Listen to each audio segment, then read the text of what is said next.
Chair recognizes the Majority Whip, Mr. Emmer from Minnesota. Mr. Chairman. Thank you, Mr. Chair. Welcome back to Washington, Governor.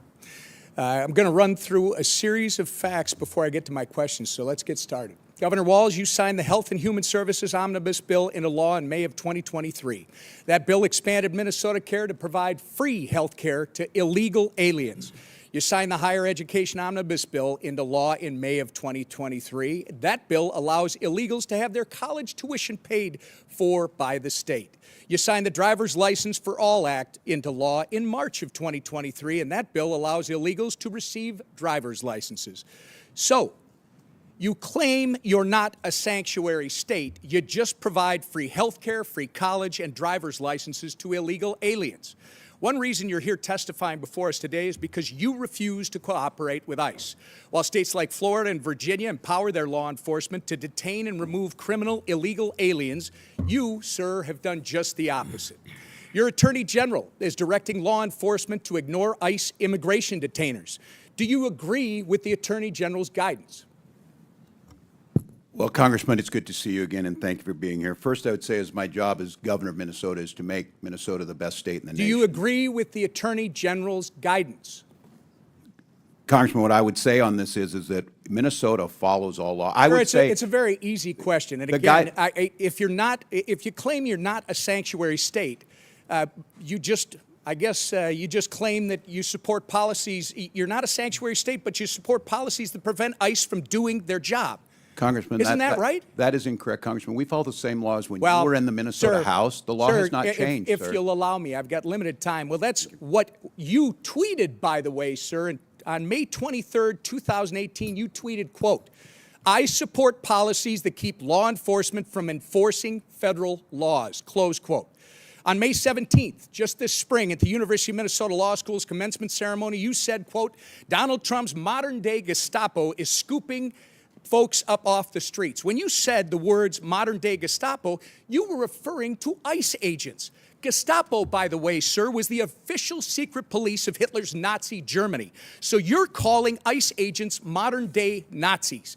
Given the attacks on ICE agents that took place in Los Angeles over the weekend, don't you regard your dangerous, inflammatory rhetoric as a problem?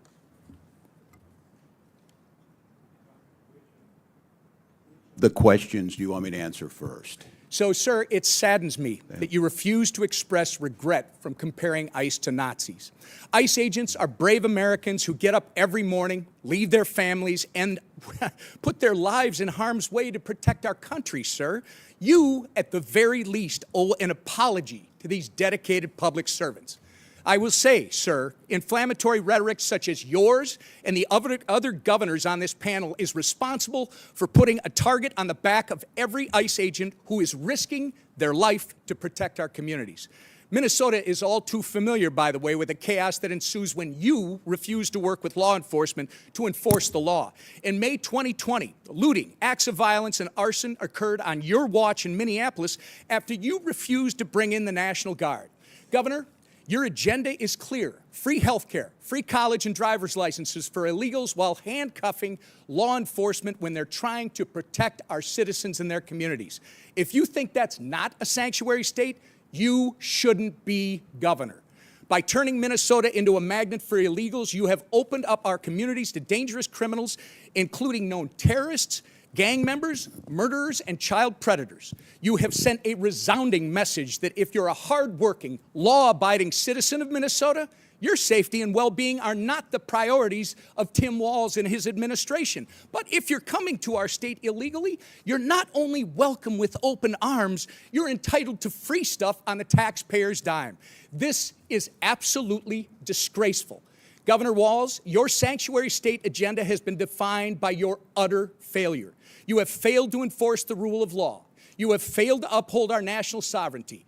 And most importantly, you have failed the people of Minnesota. The time for radical sanctuary state policy, sir, is over. The voters made that clear last November when they elected President Trump and Vice President J.D. Vance. You remember him, don't you?